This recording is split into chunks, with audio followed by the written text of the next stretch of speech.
Hello, everyone, and welcome to this special episode of Content Marketing Commute. Lindsay's back with me. Hey, Lindsay, how are you? I'm good. How are you, Joe? Great, very well. So excited to have you back, Lindsay, for the first ever edition of what we're calling the Sit Down. And our episode together a few weeks back was so awesome and so much detail in there that I thought we have to get you back for this special bonus episode called the Sit Down. Initially, Lindsay, it's only available to paid subscribers within Content Marketing Commute on my Substack. So it's so exclusive, Lindsay. It's Ooh, so I got the best exclusive. of the best here. The best of the best. And really the idea here is to just like go even further on some of the things we talked about. And we're going to focus specifically on audience building because I think like 4 or 5 times we were saying, or you were saying, we could do a whole episode about this. We could do a whole episode about this. So I thought it'd be cool to get you back. Cool. And thanks for being here. And welcome Remy as well. We've got my guest here, which is my French bulldog. He's four Oh years my old, God. and clearly he's very interested in audience building. Yeah. Does he know a thing or two about it? Probably. Well, if I've trained him right, I think he does. Yeah, very good. Very good. And we might have some inputs from him in the form of snoring throughout the episode. So if you hear little that's who that is. It's Remy. Yep, it's Remy. It's Remy. It's So just his way of loving everyone, so we're good. so good, so good. Cool. Well, Lindsay, for those of you who don't know Lindsay, you're startup, scale up, brand person, right? Do you want to give just a quick intro for maybe people who didn't listen to the previous episode? Although they have to go back and listen to the other episode too, obviously. I hope they do because I had so much fun talking with you, Joe. So I really hope that people will go and listen to that initial episode if they can, if they haven't already. Quickly about me, brand marketer with really deep experience in social and content. Spent half my career in the agency world, learning a lot about brand management, brand strategy. Transitioned over into startups in 2017, where I've been ever since. Just came out of fintech, really interesting playground to learn about content marketing as well, just because of the way it straddles some B2B and B2C techniques, and where I think audience building is actually quite critical, which kind of leads us to the topic of today. Yeah, Excited to delve deeper into that with you. perfect. Thanks, Lindsay. That's great. Let's just jump into it. So here, I guess, just to intro the topic, we're talking about something we touched on in our conversation, in our walk, and when we had a coffee in Paris. But the idea of a business and a B2B company, especially building an audience. So it's something you see more and more of. Great companies do it really well, but it's a hard thing to do, especially if you have a product and you have short-term focuses in terms of selling that product. There's nothing that kind of I don't want to say scares people away, but people don't generally love being sold to. So if you're actually trying to build a community and an audience around a topic, leading with a sell is not the way to go. But today we're here to talk about building an audience, and you know, what's your thought on why are smart companies doing this, and why are other more traditional companies not yet doing it? Yeah, it's a really good question. I think a lot of it comes down to um, perhaps the marketing mix approach coming from a CMO, Mm, and the company's taste and or tolerance for playing on both the short and the long. What we're seeing right now, because of the economy, because of inflation, because of many different things, is that structurally, CMOs are sort of having to turn a lot more to shorter term techniques. So what they're trying to yeah, do is they're trying to manage both the pressure on budgets and the pressure on the need to generate sales and revenue. It's a really tough space to be in. You're literally squeezed between a rock and a hard place. And so totally. they're leaning a And little bit harder. tied to that Yeah, actually, sorry, go ahead. I saw that like the CMO is the C-suite member with the lowest, like the shortest tenure usually. It's like 14 months or something on average. Crazy. Yeah, Yeah, turnover is really high in the CMO Yeah, role and the C-suite in general.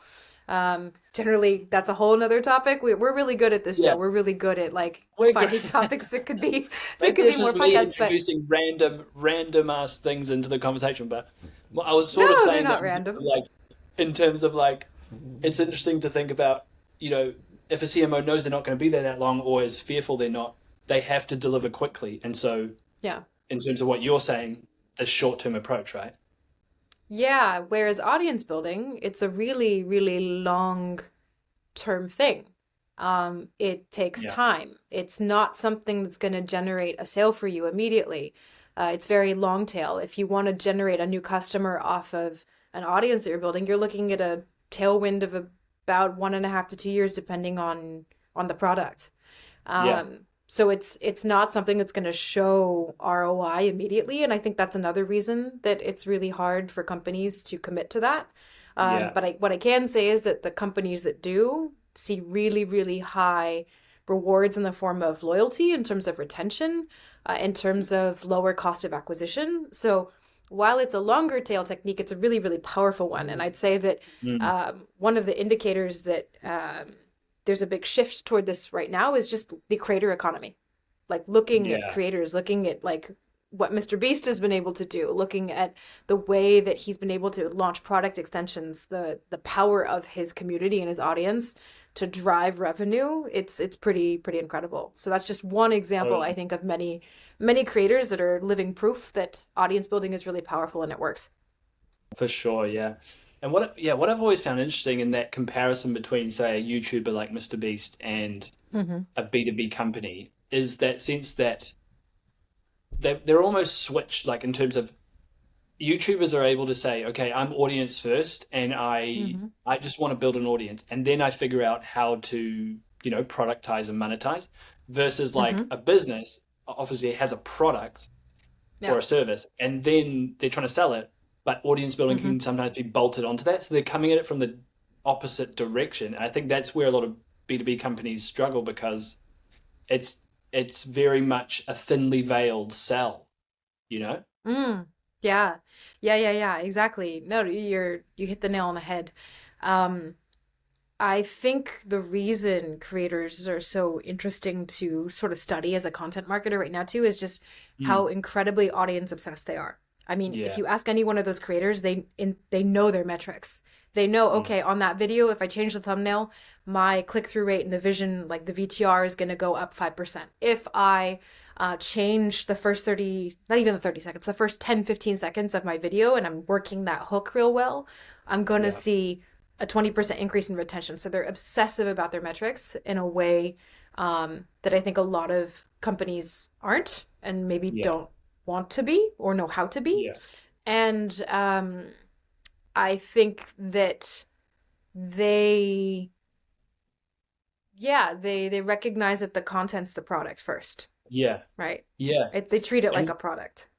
totally, yeah. I think that's so interesting. And then being able to almost, like Mr. Beast, figure out multiple revenue streams off the back of that in terms of like, you know, a lot of the YouTubers doing books and products and, sponsorships and all sorts of things. So it's Exactly, definitely but really interesting. not until they've spent years building that audience, right? Yeah. Like it's not like Jimmy Donaldson like walked out and said in the first year of being a YouTuber that he was going to launch products, right? It's Mm, been at least 10 years. I'm not 100% clear on like how long he's been at it, but it's been at least 10 years.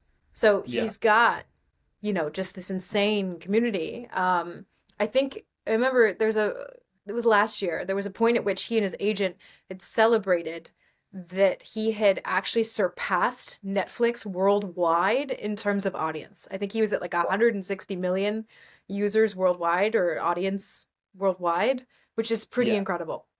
Yeah.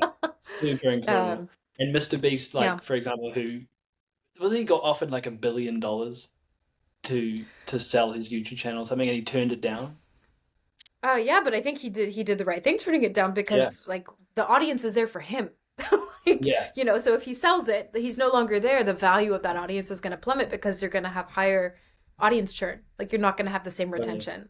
Um, Yeah, you know, and that's where it's interesting in terms of like if you put a value on that attention, like we all know we're in the attention economy, right? And like Mr. Beast wouldn't even sell his channel for $1 billion because it's actually worth like so much more than that, the attention that he's garnering. And you Yeah. think about the B2B side, like how much it's starting to cost to pay for this attention for companies in terms of ads and stuff like that. That's the value in audience building. Like it can, if you've done it right and done it consistently over years, you're able to like you're able to have this thing that would cost you like a lot of money, you know? Yeah. I often talked about when I was doing social in prop tech, I had a really great VP brand. His name was Matt Kerbel. So shout out to Matt. If you're listening to this, feel free to tag Matt. He's now at Turo. It's a startup in San Francisco. Um, but he used to talk a lot about something um, that he would call the quantity of impression versus the quality of impression from a brand Mm, perspective. So what he would often say is it's not just the quality or the number of impressions, the touch points that you have with your customer, but it's also the quality. And so I would yeah, argue that in building an audience, you're keeping that authenticity, you're providing a high amount of value. And so even if the quantity of impressions, the quantity of people that you're reaching might be smaller initially, the quality is much higher. You're building a yeah, stronger emotional link. You're providing more value. You're not, like you said, you're not looking to be purely transactional because you're trying to provide value before you ask for something in the form of a yeah, sale. Um, and so I think that's another way that audience building is just so radically different from, advertising, especially in the upper mm, funnel. Um, yeah, and so, yeah, I think it's a really, really underestimated technique. I think CMOs are starting to wake up to the power of it because, again, of what's going on in the creator economy. yeah, Um, but many are just really, really anxious and sort of um, not willing to take the leap because of how hard it is to prove. And it's really hard to yeah, quantify, like you're saying, really hard to quantify the value of that audience. yeah, Um, for yeah, sure. Yeah, yeah. And I imagine it's the kind of thing like if you're doing it right for years and years, it'll become self-evident that it is working, But to actually pitch that and like to get buy-in on that yeah. is tough. Yeah. Yeah. Well, I think the first and the hardest thing, this is what you need to ensure yourself of as a content marketer. If you're really interested in generating an audience and building that out, you have to align with your N plus one because you have to Mm, understand if they do or do not see that as part of the marketing mix and if they do or do not buy into that technique de facto. If not, yeah. you've got a lot of work to do getting that buy-in, right? Yeah. Proving out the value. Two brands again that I can cite that have done it really well because I know we've been Yeah. talking a lot about creators, but two Yeah. brands Keen to again that jump I into the know, examples. Yeah. yeah, two brands that I know that have done it really well, and I've had interesting conversations with both. Again, we're in fintech. Fintech sitting again at that sort of frontier in terms of technique between B2B and B2C. The first again is I'll cite them because they're absolute champions at this is Robinhood. One of the Yeah. things that's really interesting to point out is that Robinhood, again, startup, knew they didn't have the money to compete with traditional trading platforms, didn't have millions of dollars to throw into upper funnel advertising. So they decided we're going to go like lean heavily into editorial and content. They bought snacks, which is what they're known for today, Robinhood Mm, snacks. They bought that from two sort of scrappy media founders, brought them in house. And nice. as of April 2022, get this, April 2022, this is 2 years ago almost, they had Yeah. 40 million subscribers to their newsletter, but only 22 million monthly active users. They had a captive audience base that was almost two times as much as their customer base. What does that Mm, tell you? That tells you that they're so committed to providing that value to their audience that over time that audience converts because that's they're awesome. understanding the stock market. They're seeing movement. It feels accessible. It's easier to understand how you trade. And Yeah. so that is just one Totally. big brand example. The That's second one I could amazing. And cite, even that opportunity in what you're saying is so cool because that they even now have that opportunity to shape the education of those people, like they're not just waiting to capture them when they're interested, but like you said, it's double the size of their customer base and they're able to help them learn in the way that works for Robinhood. Do you know what I mean? Exactly. They've actually, most recently, I think it was last year, they announced that they're creating actually um, what's called Sherwood Media. So Sherwood Media is the editorial offshoot. It's a completely different entity. They own and run Snacks, but they've brought Mm, in top tier media talent from, I believe it's The Verge, to actually build out that media property. So that's just one example. I know there's a lot of talk in the content marketing world as well of, how far can you push your operation? Do you go full scale media company? Do you not? I think depending on your business mm, model and the way that you want content, the role that you want content to play in your marketing mix, mm-hmm, that should determine whether or not you push that far, right? I think mm-hmm, another example that I wanted to bring up of again a fintech that's done this really well is NerdWallet. The VP of editorial over at NerdWallet is a gal named Hannah Cho. Had the opportunity to speak with her as well last year. She's brilliant, but she explained to me in doing a lot of investigation that because of the need for editorial independence and what they're doing and their ability to build that audience, they mm, did have to make the content team a separate independent entity. And again, interesting. in order to drive those metrics, so they don't actually report into marketing; they're a Mm, completely separate unit, which mm. is really fascinating. I Yeah. find. It's almost like that old school journalistic integrity in some sense, like inside the business, because yeah, people can definitely sniff out when you're like too aligned to the business or like, you're so on message with the company, I guess. Exactly, exactly. Yeah, And again, really interesting. they're not directly pitching NerdWallet as a product. What they're really doing is Yeah. saying, okay, well, we have editorial expertise in all of these different financial products. They actually have a team of about 100 journalists, Mm, well, ex-financial journalists that work in-house. And yeah, they're committed, really, really committed to actually providing the most accurate, useful knowledge about how to compare financial products and how to approach them. So, yeah. again, shout out to her team for doing all the great work that they're doing and just really showing the power of editorial. When they IPO'd, I forget what their stock was valued at, but their editorial was a large driver of that. Wow. Very cool. I guess being able, Mm. for investors being able to see that you have this audience that trusts you and looks to you for education, like it actually counts for something on the stock price and on the bottom line. So super cool.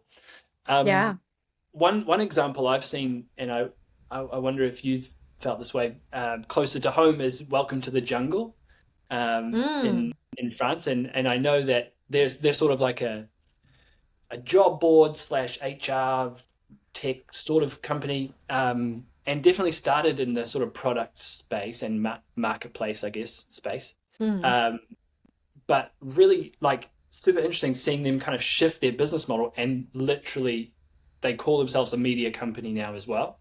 And I think that, Mm. some people, I think what's become trendy to say is like act like a media company, right? Even if you're Mm. a B2B or a SaaS company or whatever. But seeing them actually shift their business model to be like, we are a media company as well as this, I think that's amazing. And speaking to what it just shows they're so invested in that approach. Speaking of what you were saying before, I think it involves even the kinds of people you're hiring, right? It just completely changes the game. Like you can't just be hiring even marketers sometimes and kind of people out of marketing degrees. How are you seeing that? It's like literally journalists, right? Yeah, again, I think it depends on the level of operation that you want to run, and the vertical that you're working in. So, I do think that if you want to go as close as you can to a media model, you need to be hiring subject matter experts. And those subject Mm, matter experts are more often journalists who work in a certain beat than they're going to be marketers. Really tricky to navigate. I think one of the things that I learned early on in my career in content, and I still tell my teams, is that um, when you're a content marketer, you need to de facto become a subject matter expert. You may not mm, know everything you need to know when you're going into a new project or a new business, but the strength of the content that you're going to be able to produce is going to come from your knowledge of the topic matter. mm. And so that's also really important because you can't fake that with an audience. They're going to know if you're kind of creating articles or you're creating videos and content that are sort of shallow, shall I say? Yeah. Um, and so you really just need to know your stuff. Like you cannot Totally. not know your stuff.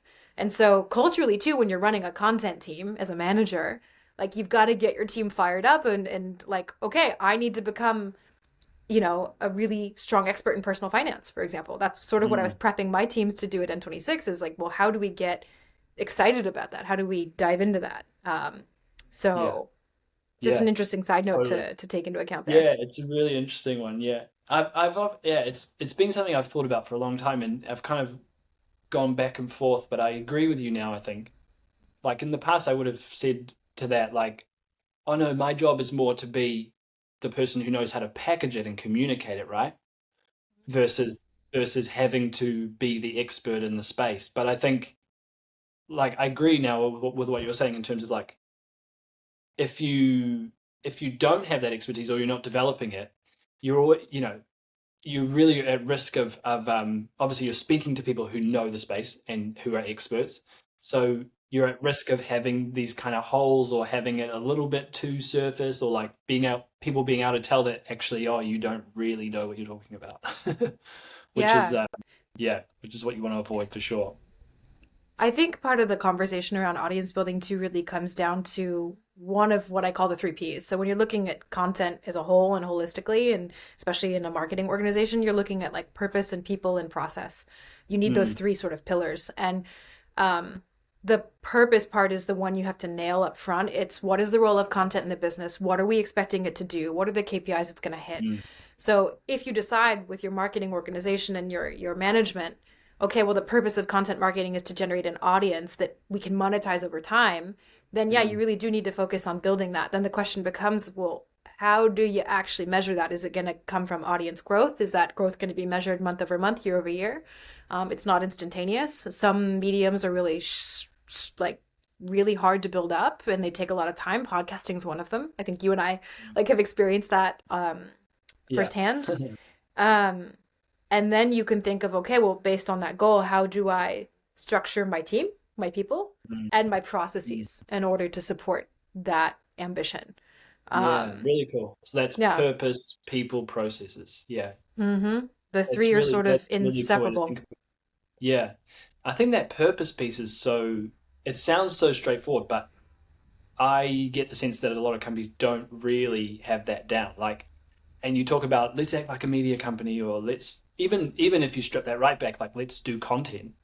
And I swear a lot of companies I've talked to, like, they just do content because everyone's doing content and they have to have a blog and like whatever. Like, and it's That's like, the worst take place a to start moment to from. figure out why you're doing it. Like, Exactly. The other yeah. thing I think companies often forget about when it comes to audience is, for me, when you look at a lot of different products, whether it's B2B or B2C, you're operating on two different levels with two different sort of channels. So at N26, I often talked about the fact that you have before conversion, you have awareness acquisition. So what can you do to like what content do you produce at the upper funnel to drive that? And then once you've converted the customer, you can't forget retention engagement.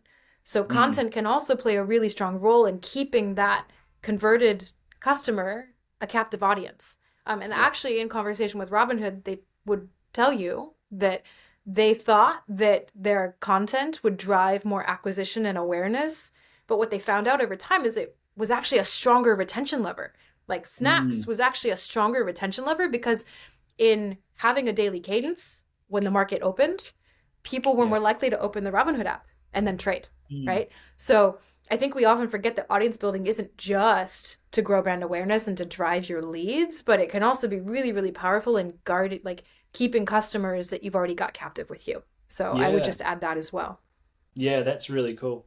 Because yeah, so often it gets, even marketing as a whole, we kind of sometimes forget our customers and marketing to our customers, right? Like once they're in the door, it's a little bit like, that's done. Let's on get some new ones.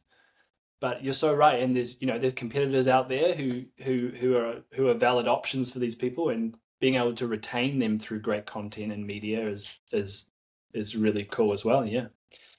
Yeah, and I One mean thing. that Oh, go ahead. I was just going to say that comes down to experimentation too. It comes down to Mm, experimenting with, okay, well, what happens if we, instead of sending a transactional CRM email with, an upsell, what happens if we provide like hot news? Like, what happens? How do you react to that? Like, it's really important in audience development as well. But I'll let you get to your Yeah. question. Sorry, I cut you off. Yeah, yeah, yeah. One thing I was keen to explore is like you talk there's a talk about audience, and then there's Mm, talk more and more today about communities. And mm, that's something I've seen, like, so audience speaks to, a little bit still broadcast, like we're speaking to them as a mm-hmm. brand. Whereas you see more and more of these communities popping up where it's like,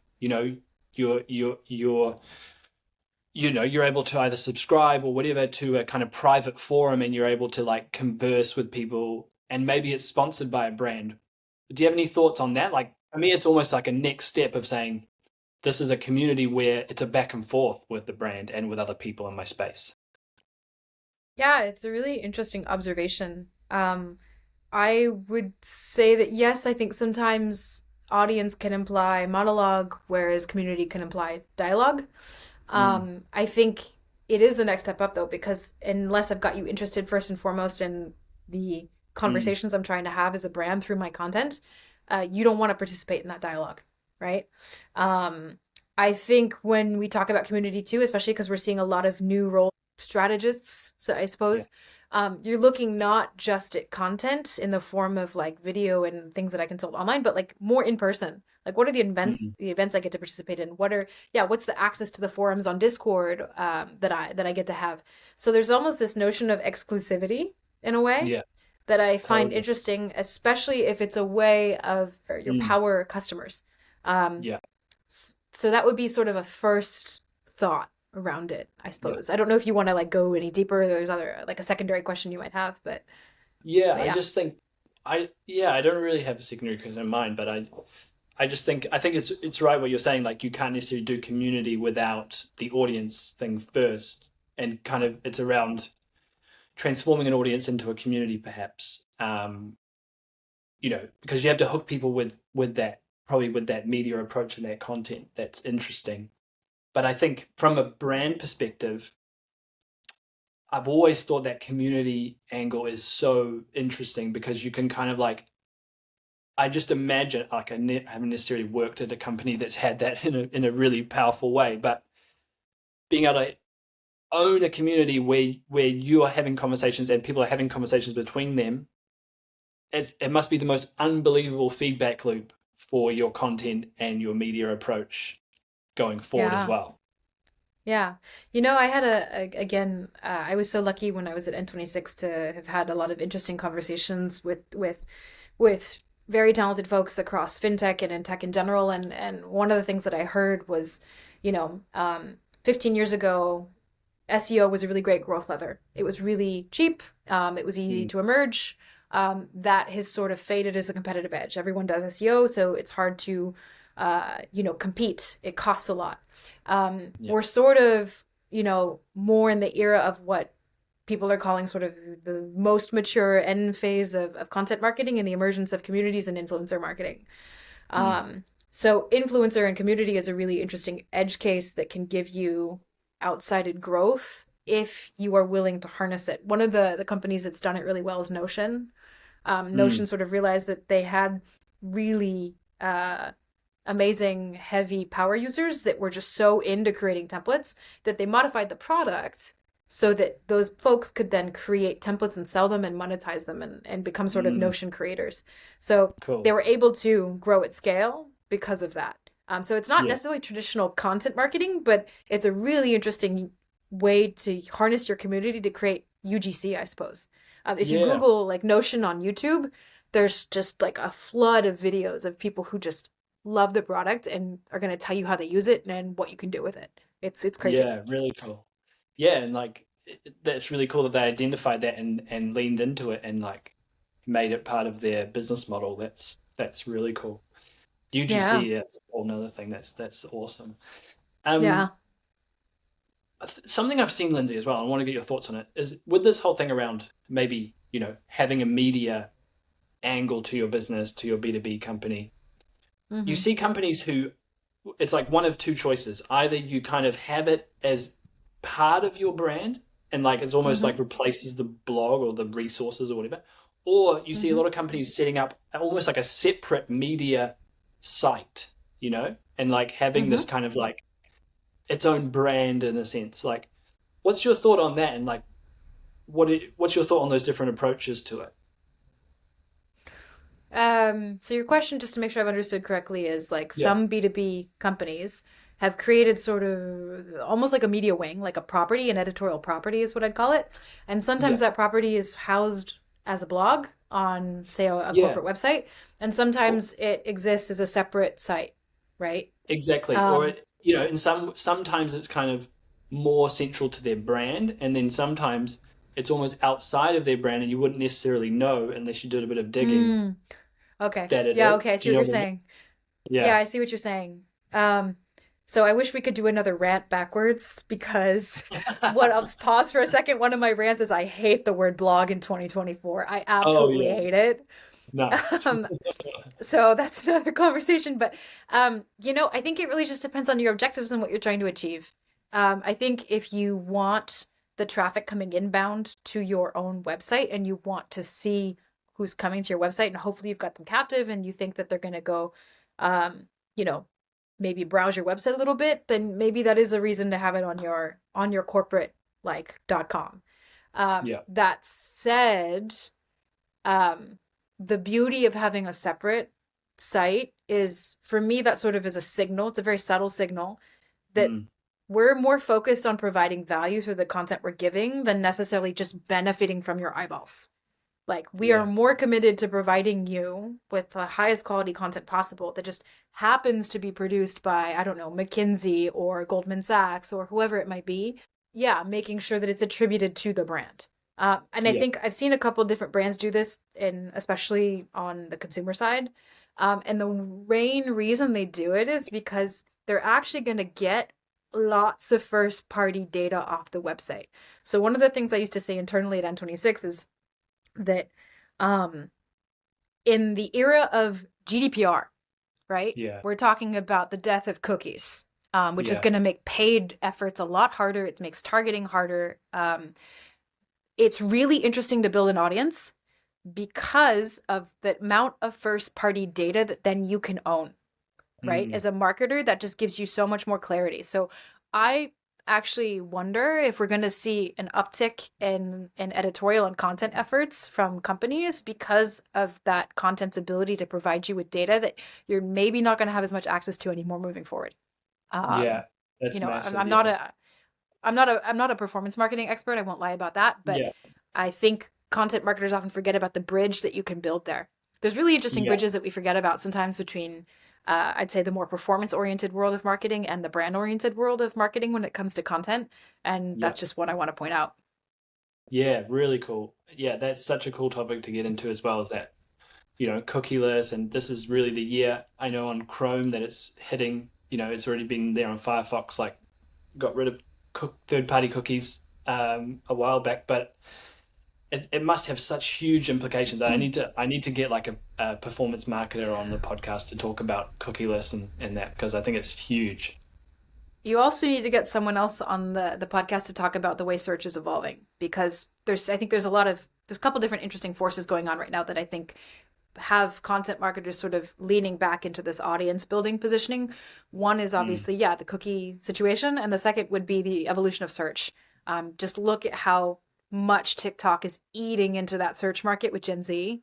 Mm. It Yeah. has Google shaking in its boots a little bit. Mm. So that's another interesting topic to Yeah. consider.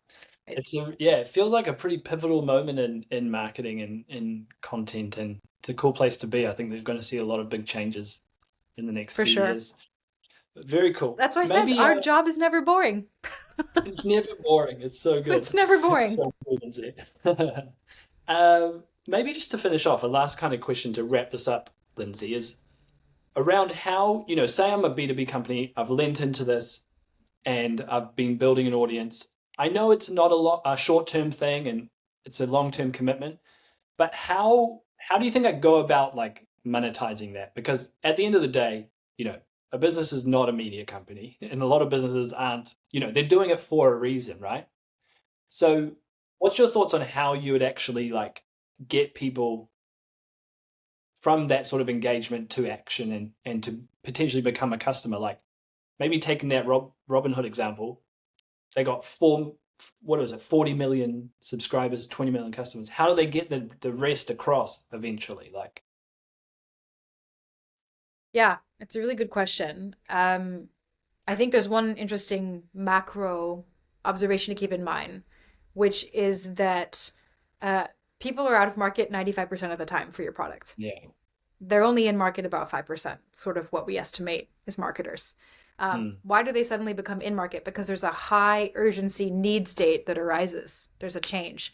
You don't go to the grocery store to buy cereal because you're just thinking of cereal. You go to the grocery store to buy cereal because your cereal box is empty, right? mm, Um, and so it's about being top of mind and your customer knowing you or your potential customer knowing you when that need state arises.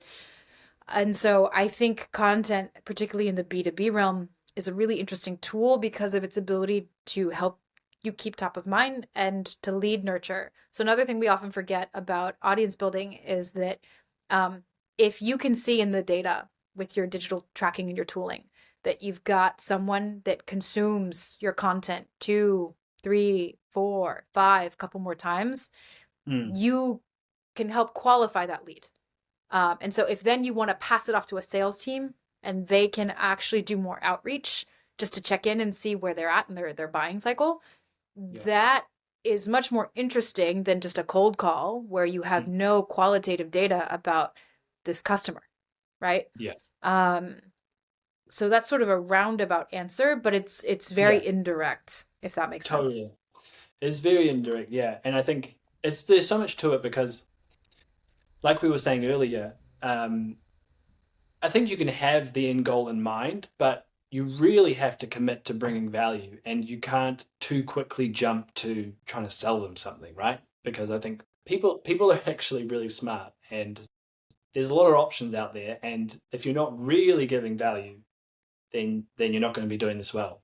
But but then again, on the other Exactly. side, at the same time, you do have to sell, and that's what businesses are there for. So I think it's being smart about it, and like you're saying, maybe picking up on specific triggers or things that super invested people in the content or the media. Perhaps there are ways you can start to inject little bits of product information, or I don't know what, but it's definitely, I think it's for everyone to think about, and I'd For say not sure. jump too quickly into that selling mode, because that's always going to be the temptation. Yeah, it's separation of church and state, as we would say. Yeah, good way to put it. Can you Good way can to you do put it. that? And yeah, Yeah, you often again see that in organizations that have really strong product marketing wings. Like the product marketers yeah, always want you to talk about the product, right? yeah, And as a content marketer, you have a lot of education to do about how and where and why you actually produce that product focused content. yeah. Um, that's a whole nother story.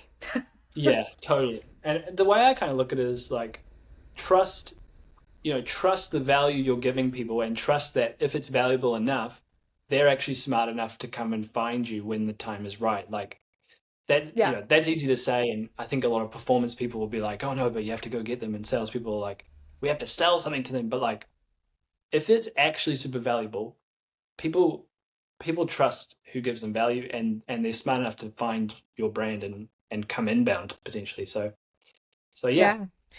yeah. I think that we can maybe close out on I think the cardinal rule of content marketing and audience building, which is I would ask my teams, I'd say, would you watch that? Would you read that? Because if you didn't, Yeah. why are we publishing it? Like if you Yeah. wouldn't commit your eyeballs to it, then we shouldn't be producing and publishing it. Totally, man. So That's yeah. that's the ultimate test, I think. And so often the answer is, oh, probably not. So it's a good Oh, test. I can't tell you the number of times I've heard that. Yeah. Yeah. Well, this has been so cool, Lindsay. Thank you so much for your time, and I think the first sit down was a success. The first time, usually in this podcast we're on the move, but we've been sitting down in chairs, and we've had a great discussion. Yeah, well, thank you for having me again. Really honored to be your first sit down. Yeah. Like I said, there's so many conversations we could continue on, but I'm gonna keep my nerdy self calm for now. And Good stuff. hopefully I'll see you again at some point. Yeah, sounds good. Thanks everyone for being here, and we'll see you next time. Bye bye. Bye, guys.